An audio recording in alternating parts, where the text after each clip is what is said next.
Hi, welcome to part B and C of this video. If you haven't seen part A, then I'll leave the link down below so you can check it out before you watch this video. Just a quick recap, we have found the formula that describes this curve in part A, and it was in this turning point form.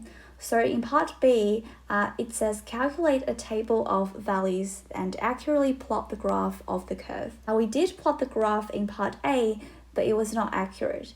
And in order to plot a graph accurately, we need to find specific points on this graph.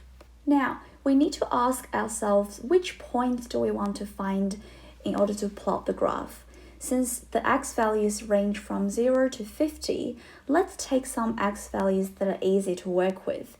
10s are usually easy to work with, so let's take x is equal to 10, 20, 30, and 40. So now we're going to sub x is equal to 10, 20, 30, and 40 into the formula to find the corresponding y values. And since this question is an extended response question, we'll focus on how to solve this question using our calculator in this video. So if you use the CAS calculator, open a new document and click menu 1.1, which is menu, action, and define. Let's define this equation.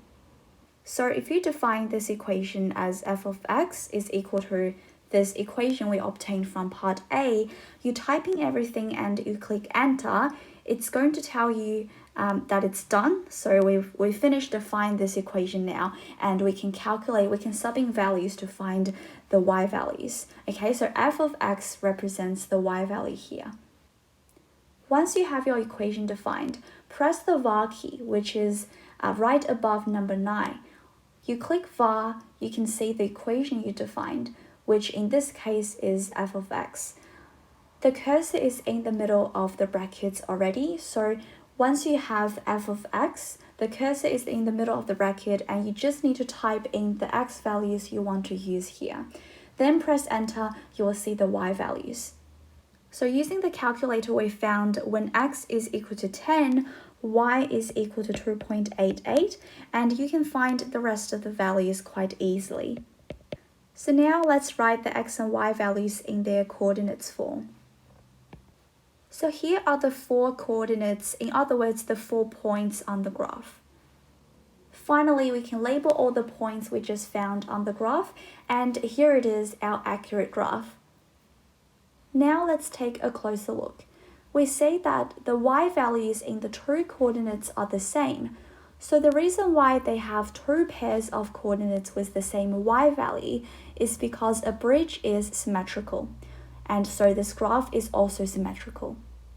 Now, moving on, question C says, at what horizontal distance from A is the height of the arch above the water level equal to 3 meters? The word height means the vertical distance from the water level is the y value.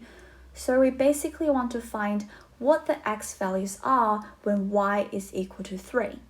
I used plural here because there are 2 x values that have the same height, because the graph is symmetrical.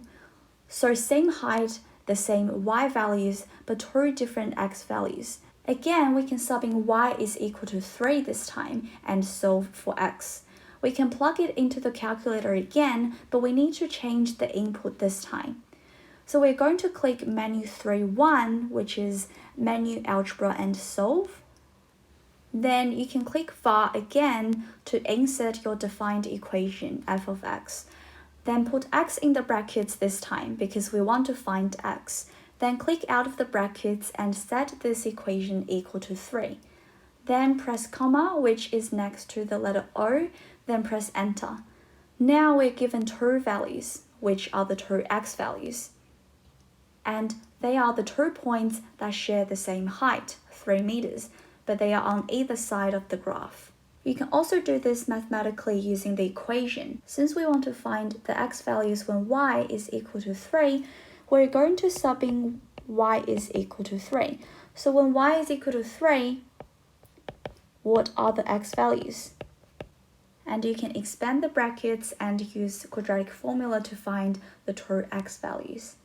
In this case, the 2 x values are x is equal to 10.57 meters or x is equal to 39.43 meters. So this means when the horizontal distance from A is equal to 10.57 meters or 39.43 meters, the height of the arch above the water level is equal to 3 meters. So this is part B and C of this question. The last two parts of this question will be covered in the next video. Hope you find this video helpful and hope to see you in the next video. Bye!